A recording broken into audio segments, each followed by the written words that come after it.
আজকে সংবিধান দিবসের শুভেচ্ছা সকল দর্শকদের যারা কিশোর অগ্নিবাণ দেখছেন। কিন্তু মমতা বন্দ্যোপাধ্যায় আজকে সকালে সংবিধান দিবস পালন করতে গিয়েছিলেন হাতে সংবিধান নিয়ে। কিন্তু সংবিধান হাতে নিয়ে মিথ্যাচার করাটা কতটা জরুরি, কতটা প্রয়োজন, কতটা শোভনীয়?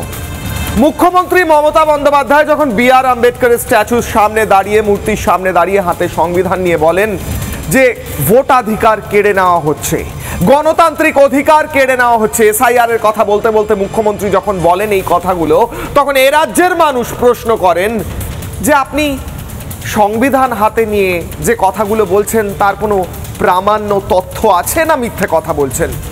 কোন একজন ব্যক্তির উদাহরণ দিয়ে দিন যার ভোটাধিকার কেড়ে নেওয়া হয়েছে মুখ্যমন্ত্রী।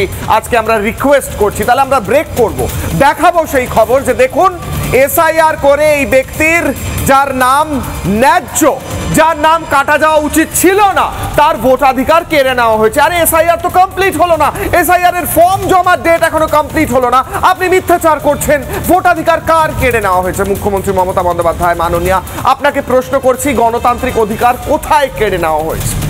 আপনাকে প্রশ্ন করছি মাননীয়া, আমরা প্রশ্ন করছি, জানতে চাইছি। আপনার কাছে বেশি ইনফরমেশন থাকবে, আপনি রাজ্যের মুখ্যমন্ত্রী, সমস্ত তথ্য আপনার কাছে আগে যাবে। সত্যি তো আপনি বলছেন যে এনআরসি, এটাও একটা এনআরসি করার চক্রান্ত, এনআরসি করার পদ্ধতি। আমরা জানতে চাইছি মাননীয়া, কোথায় সেই নথি রয়েছে, কোথায় সেই প্রামাণ্য লিঙ্ক রয়েছে যেখানে এসআইআর এবং এনআরসি কে মিলিয়ে দেওয়া যায়? সরকারের একটা নোটিফিকেশন দেখান।